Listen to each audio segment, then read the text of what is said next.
So the title of our message this morning is Casting Nets, Catching Men. Casting Nets, Catching Men, or subtitled, Going Through Your Discipleship Journey. So makikita po natin, let me read again, Mark 1:16 to 18 in English. As Jesus walked beside the Sea of Galilee, he saw Simon and his brother, Andrew, casting a net into the lake, for they were fishermen. Come, follow me, Jesus said, and I will make you fishers of men. At once, they left their nets and followed him. Kaya mga kapatid, ito po yung mensahe ng Panginoon sa atin sa umagang ito. Na sabi ni Jesus, come, follow me, and I will make you fishers of men. The first major point is submission to the Savior. Itong mga disciples ni Jesus, sila yung tinawag ng Panginoon.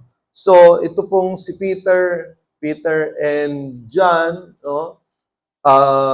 Peter and Andrew, James and John, sila yung tinawag ng Panginoon dito po na sinabihan na, come, follow me, and I will make you fishers of men. And sabi dun sa verse 18, at once they left their nets and followed him. Okay?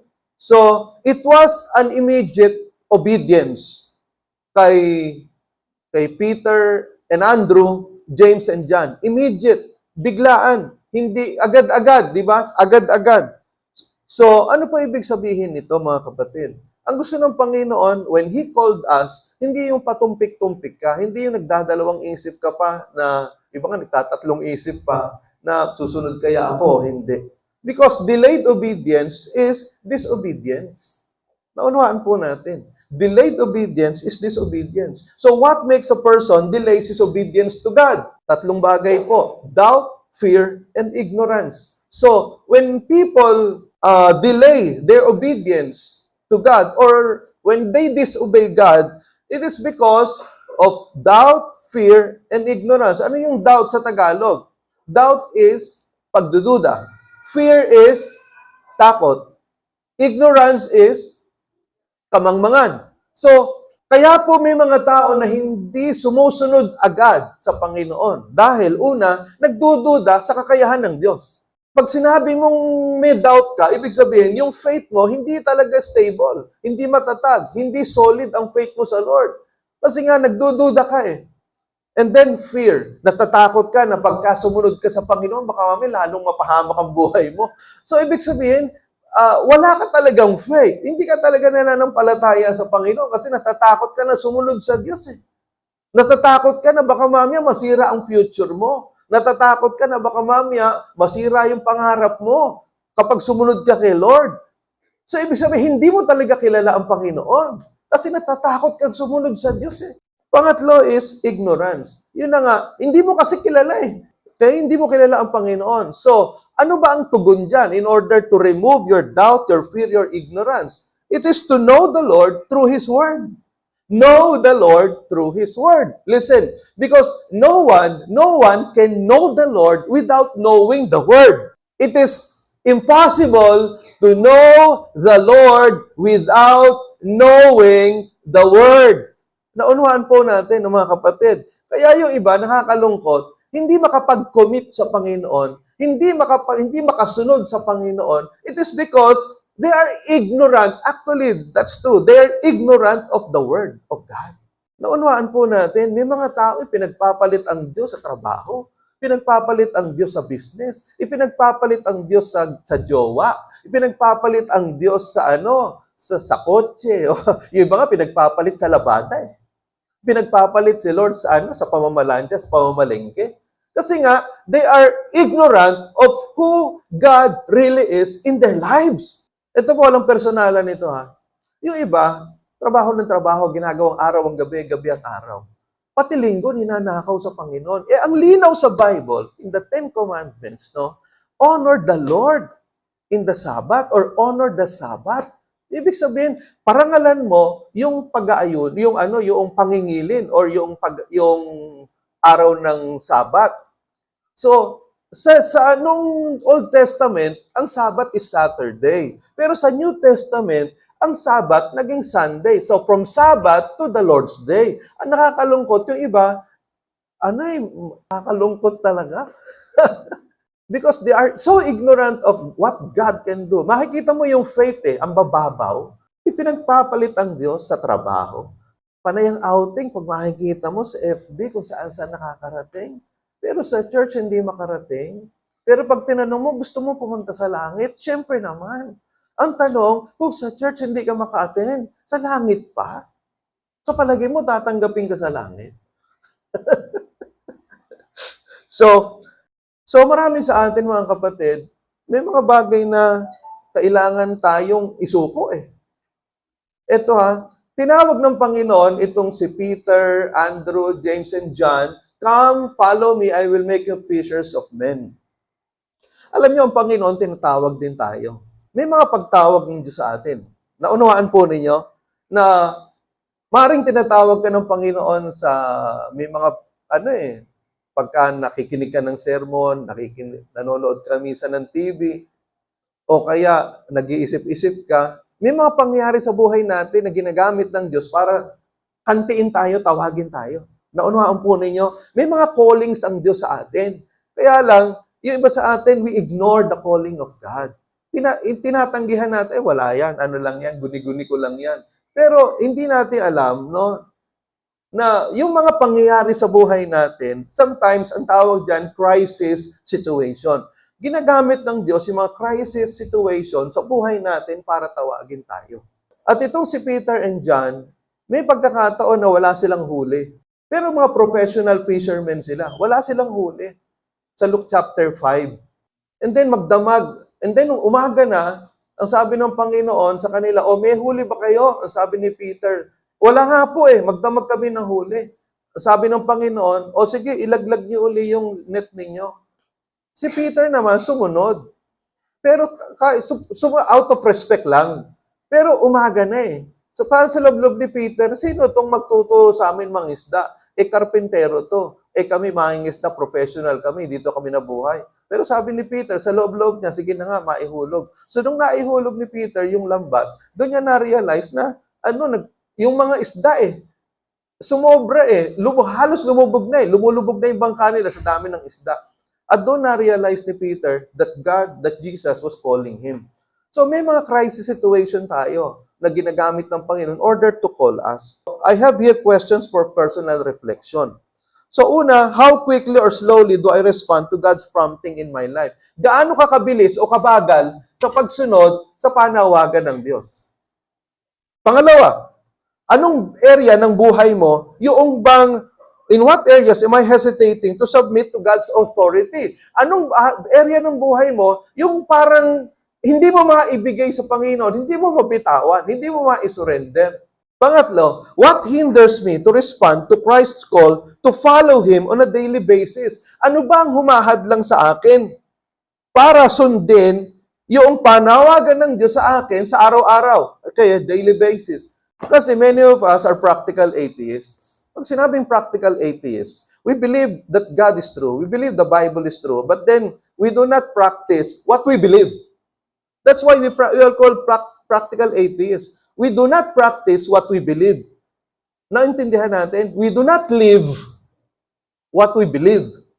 Kaya hindi nagpo-prosper ang buhay natin Naunuhan po ninyo mga kapatid. You believe that the Bible is true. You believe that the Bible is the Word of God. You love the Bible. And yet, you do not read the Bible. Anong tawag doon? So, true faith is sin in obedience. True faith is sin in obedience. Ang tunay na pananampalataya, nakikita ito sa pagsunod. Hindi sa pananalita. Kasi pwede mahusay ka magsalita Pero wala kang pagsunod. Naunuhan po ninyo. Pwede mahusay ka magturo ng Bible Ang dami kong kakilala, nagaling magturo ng Bible. Talagang Hebrew and Greek, ang galing Pero pagka inusisa mo yung buhay, pag pinagtanong mo, nag-CI ka, character investigation, nako, ang sama pala ng patotoo. Pero ang gagaling magturo ng Bible, but they don't practice what they preach. Yun ang masakit doon. Naunawaan natin. Because true faith is sin in obedience. Naniniwala kay Satan, kabisado yung Bible. Kabisado ni Satanas ang Biblia. From Genesis to Revelation. Hindi mo pwedeng talunin si Satan sa pagkabisado ng Bible. Eh dahil kabisado niya ang Bible, kaya niyang baliktarin. Hindi mo kayang baliktarin na isang bagay at hindi mo kabisado. Kaya lang, si Satan wala siyang faith. Meron siya intellect. He believes in the Bible, but he does not live the Bible. Marami din sa atin parang mga pamangkin ni Satanas. We believe in the Bible, but we do not live the Bible. Ay, pangalawa is sacrificial surrender. Sacrificial surrender. Ano ibig sabihin nito? Ang sabi sa verse 18, at once they left their nets and followed him. Ano sa Tagalog ng at once? O basahin natin ang Tagalog, Marcos 1:18. 1, 2, 3, go. Kaagad na iniwan nila ang kanilang mga lambat at sumunod sa kanya. Sabihin, kaagad. Ibig sabihin, at once. Hindi na sila nagdala-dalawang isip na susunod kaya tayo o hindi, sunod kaya hindi. Sabi nila, at once, kaagad. They left their nets and followed him. So, ano ibig sabihin nito? Kapag ikaw, tinatawag ka ng Panginoon, you have to at once obey. May mga bagay na tinatawag natin na sacrificial surrender. May mga bagay na kailangan iwan. Tingnan ninyo, they left their nets. Hindi sinabing at once they brought their nets and followed him. Nadala-dala yung mga nets. Sabi, Lord, saan ba tayo? Hindi, they left their nets. Remember this, when God calls you, God will not wait for you forever. Huwag mong sabihin kay Lord, wait lang, Lord, wait lang. Ang dami dyan, mga kabataan. Wait lang, di ba? Hiligo, wait lang. Maghugas ka ng pinggan, wait lang. Pakitapon ng basura, wait lang. Maglinis ka ng bahay, wait lang, no? Sa Lord, ginagawa din ng marami yan. O anak, basa ka ng Bible, wait lang, Lord. Anak, mag-zoe ka, wait lang. Mag-evangelize ka, wait lang. Attend ka ng church, wait lang. Pinag-wait mo si Lord? Pinaghihintay mo si Lord? Di ba nakakahiya? Ano ba yung symbolism of nets? Symbolism of nets. The symbolic nets in individuals' lives are comfort zones, material attachments, or sinful habits. Ulitin ko comfort zones. Ibig sabihin yung mga bagay na komportable tayo, na ayaw mo nang umalis dyan kasi komportable ka na eh. Ayaw mo na ng challenge. Komportable ka na eh. Material attachments. Yung mga bagay na pinangahawakan mo na hindi naman masama, pero gustong-gusto mo yan eh. Parang yan ang identity mo na yan eh, material attachments eh. Maring trabaho mo yan, o yung kayamanan mo, o yung reputasyon mo, or, eto matindi, sinful habits. Yung mga bisyo, mga sinful attitudes and sinful habits na hindi mo mabitawan. These are the nets that God wants you to live behind.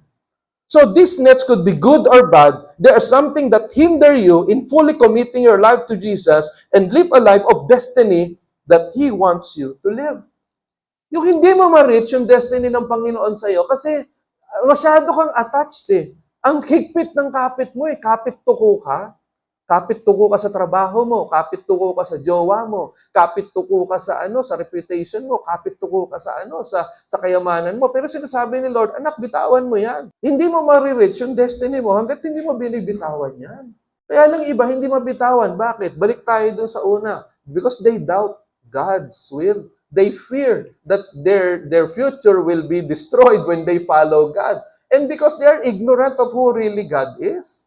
So, when Jesus preached repentance, di ba, ang unang preaching ni Jesus dito sa Mark chapter 1 is to repent, for the kingdom of God is near. That was the first preaching of John the Baptist and Jesus. Repent, for the kingdom of God is at hand. Pero alam niyo, when Jesus preached repentance, it was a call to total transformation. Inside out. It included their internal transformation and outward occupation. Ulitin ko, when Jesus preached repentance, Jesus was asking them to have internal transformation as well as outward occupation. So, pero sinasabi ni Jesus dito, magsisi kayo ng inyong mga kasalanan. Pangalawa, baguhin nyo yung mga buhay ninyo. Baguhin nyo yung mga gawa ninyo.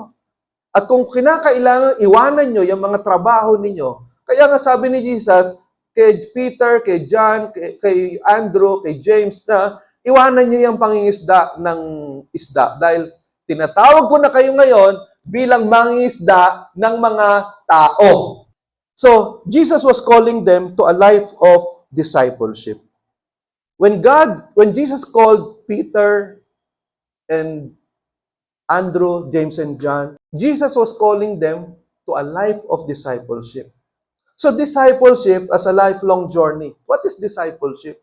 Discipleship is when after a person believes in Jesus as Lord, Savior, and God, he begins a life of commitment to study and obey the Lord's commands and follows God's will for his life.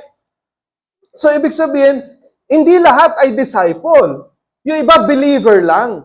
Kasi nga, discipleship begins a life of commitment to study and obey the Lord's commands and follows God's will for his life. May mga tao, believer lang. Bakit? Because they just believe that Jesus is Lord, God, and Savior. They believe in heaven and hell, but they do not study and follow and obey the commands of God. Ang sinusunod pa rin yung sarili lang gusto. Hindi yung gusto ng Diyos. Hindi na nga umaattend ng prayer meeting. Hindi na umaattend ng mga Bible study ng Zoe. Pagkalinggo, kung hindi late, absent. Paano mo tatawagin disciple yan? Do you agree? How can you call that person a disciple of the Lord? Hindi na nga umaattend ng prayer meeting. Hindi na umaattend ng Zoe. Pagka Sunday, kung hindi late, absent. Kaya ang sabi ng Panginoon, Matthew 28:19 and 20, go and make disciples. Hindi sinabi ng Lord, go and make believers. Hindi nga sinabi ng Lord na go and make pastors eh. Hindi sinabi ng Lord, go and make song leaders and musicians. Wala yun eh. Ang sabi sa Matthew 28:19 and 20, go and make disciples. So, questions for reflection. Number 1, what nets or comfort zones or attachments in my life am I hesitant to leave behind? So, ano ibig sabihin nito? Ano ba yung mga nets sa buhay ko? Mga comfort zones, mga attachments sa buhay ko na nag-aatubili ako na iwanan. Ano yan?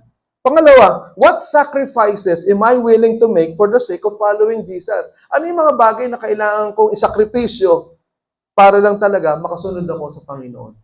Pangatlo, what hinders me to grow in my discipleship journey? Ano ba ang nakakapigil sa akin in order para ko lumago sa aking discipleship journey sa Panginoon?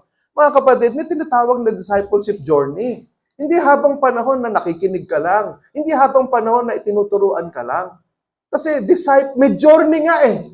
Naunawaan natin. Ang tanong, where are you now in your discipleship journey? Pastor, 10 years na ako sa church. O ang tanong, ano na nangyari sa iyo after 10 years? Pwede bang masabi mo, sa loob ng 10 taon, meron bang 10 tao na masasabi mo na ginamit ka ni Lord, kaya sila nandito sa church? Can you pinpoint, after 10 years, at least there are 10 people na masasabi mo, Lord, salamat po, ginamit mo po ako 10 taong ito. O ano na lang, 5 na lang, 5. Pastor, 2 pwede. O sige, meron bang 2 tao? Masasabi ka, Lord, salamat po, ginamit po sa 2 taong ito. That is part of your discipleship journey. Hindi yung lagi ka na lang tagapakinig. Lagi ka lang nasa receiving end. Lagi ka ikaw nanghihingi. Dapat dumating sa punto na ikaw naman ang nagbibigay. Pangatlo, spreading the gospel net. Jesus called them and gave them an important assignment. Fishers of men. Jesus transformed their life purpose. Kasi ang purpose ni Peter and Andrew, James and John, mga isda lang. Parang hanggang dun lang ang buhay nila. Pero sabi ng Panginoon, come follow me, I will make you fishers of men. So Jesus was transforming their life purpose. Ang tanong, listen to this. When you come to the Lord, do you know that God wants to change your life purpose? So what's the significance of being a fisher of men? Una, fulfilling the Great Commission and facilitating discipleship and growth. So, yun yung significance. Ano significance sa Tagalog? Kahalagahan. Yun ang kahalagahan ng pagiging mangingisda ng tao. God wants you to fulfill the Great Commission. Ano yung Great Commission? Matthew 28:19 and 20 po yun. Go and make disciples of all nations. That's the Great Commission. Okay? And God wants you to facilitate or to be used by God to disciple others. First, be a disciple kasi you cannot disciple others without being a disciple first. Okay? Pakinggan po ninyo ha, yung mga nasa lobby, yung mga nasa garahe ha. You cannot disciple others unless you become a disciple first. Pangalawa, imparting Christ's love. Ibig sabihin, when you impart the love of Christ, gagamitin ka ng Panginoon. Kasi kung wala kang pag-ibig sa puso, di ba? The greatest commandment, what is the greatest commandment? To love the Lord your God with all of your heart, with all of your soul, with all of your mind, with all of your strength. Mark 12:29-30. But the second is this, love your neighbor the same way you love yourself. So, ibig sabihin, becoming a fisher of man is to impart the love of Christ. Pangatlo, sharing the message of peace. The gospel of the kingdom is message of peace. Kapayapaan. Kaya maraming gulo eh. Maraming gulo sa World War I, World War II, malapit na mag-World War III. Kasi walang peace. But then, the gospel of the Lord Jesus Christ is a gospel of peace. Blessed are the peacemakers. Ang sabi sa Matthew chapter 5, mapalad, pinagpala ang mga peacemakers. Kasi bilang anak ng Diyos, we are peacemakers. Naunuhaan po ninyo, hindi ka warlord, hindi ka war starter. Hindi, you are a peacemaker. That is one of the significant reasons or one of the significance of the becoming a fisher of man. Pangapat, healing brokenness and despair. Maraming tao broken-hearted. Maraming tao living in despair. So, being a fisher of man, you will share to them the hope that comes from God in order for them to be healed from brokenness and despair. Naunawaan po natin, napakarami nating mga tao nakapaligid sa atin who are living in despair. They are living a broken life. Naunawaan po natin. Kaya ako, I want people to come here. Ang prayer ko lagi, Lord, punuin niyo itong church. Malungkot ako affected ako pag may mga bakanting upuan. Kasi, merong sanang nakaupo dyan na broken-hearted Merong sanang nakaupo dyan na ligaw ang buhay Kaya lang, we did not do our part in order to fill that empty chair. Sayang, ang daming mga tao na broken-hearted that they need to hear the word of God. Naunawaan po ninyo. When I was in MCU, I really did my very best to invite my students. Kahit na nape-persecute na ako, kahit kung ano mga sinasabi sa akin ng mga estudyante, may narinig nga ako, sabi ng mga estudyante, umattend ka lang sa church ni Mr. Floresta, maghali-hallelujah ka lang, pasado ka na. Meron pang nagsabi, nakarating sa akin, pag di ka umattend sa church ni Mr. Floresta, bagsak ka. Kaya umattend ka na lang. Tatakot-takot ng mga, at naisumbong na ako sa presidente ng MCU, sinulatan ako sinabihan ako ng presidente ng MCU, tigilan mo yan. So, pero, kasi ang puso ko talaga, I can see the faces among my students when I was in MCU. Maraming broken-hearted Maraming living in despair. That's why kinapalan ko talaga yung mukha ko Ginawa ko talaga ang paraan. Talagang pinag-isipan ko talaga. Sabi ko, Lord, paano ko mapapa-attend itong mga estudyante ko na to sa church? Ginamit ko talaga yung pagiging professor ko. Maybe I became out of bounds or I went beyond the boundary. Pero hindi ko pinagsisisihan yon. Kasi alam ko, pagdating ko sa harap ng Panginoon during the judgment day, hindi ako mahihiya. Pag tinanong ako ni Lord, did you do your best to become a fisher of man? I can humbly say, Lord, ginawa ko po lahat. Kaya ang tanong kayo, kapag humarap ka sa Panginoon, tatanungin ka ni Lord, ginawa mo ba yung best mo to become fisher of men? Anong iharap mo? Kaya mo bang sabihin, yes, Lord, ginawa ko po. Or, sorry po, Lord, mahiya po ako Questions for personal reflection. Am I intentional in sharing the gospel and being a fisher of men in my sphere of influence? Intentional ba? Or accidental? or coincidental yung aking pagiging fisher of men. Kapag may nagtanong lang, pero hanggat walang nagtatanong sa akin, paano makarating sa langit, di ko mambibig ko.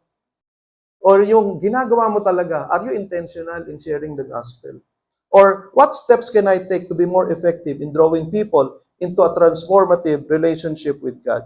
Ano ba yung ginagawa mo para ang mga tao talaga magkaroon ng pagbabago ang buhay as they are connected with the Lord?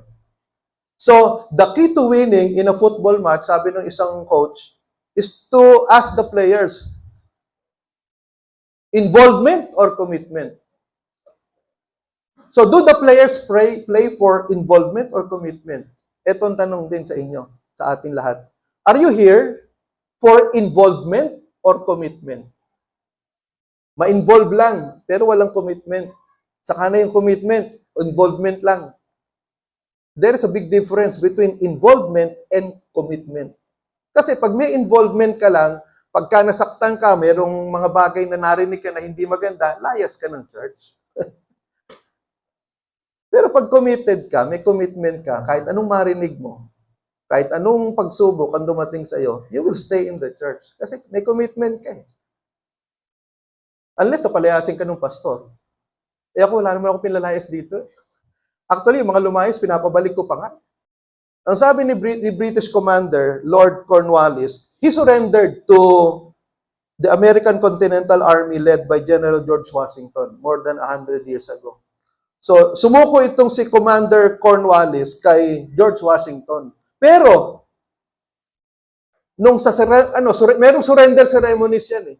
Pero during the surrender ceremonies, hindi dumating si British Commander Lord Cornwallis in order to accept his defeat during the ceremony. Ang sabi niya, may sakit daw siya. Pero hindi naman totoo yun. Kasi hindi maamin ni Cornwallis na natalo siya ni George Washington. Alam niyo, sa buhay Kristiyano, kakaiba. Surrender is at the very heart of the gospel. It is only when you surrender to Christ that you will win the spiritual war. Listen to this. As long as you are surrendered to the Lord, or it is only when you surrender your life to Jesus Christ that you will win the spiritual war, that you will win in your faith. Naunahan po ninyo, hanggat hindi ka nagsusuko ng buhay kay Kristo, hindi mo mararanasan yung tagumpay sa buhay.